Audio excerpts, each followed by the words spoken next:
warahmatullahi wabarakatuh. Perkenalkan, nama saya Revina Putri Amelia. Saya dari kelas 8C. Saya perwakilan untuk mengikuti lomba Leksan Bedas. Hari ini saya akan menceritakan tentang gold pen.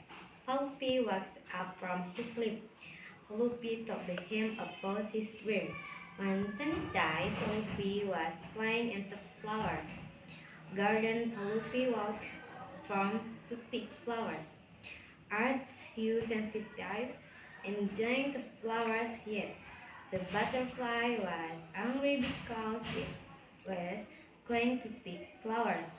But Palupi apologized and hoped not to eat again.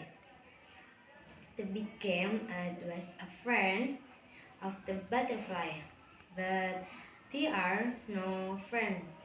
Palupi was interviewed by the bees to go the goddess birthday party when Palupi wanted to enjoy the goodies of friends, but was interrupted by the goddess because he wanted to give her a gold pen to Palupi. Sekian dari saya. Wassalamualaikum warahmatullahi wabarakatuh.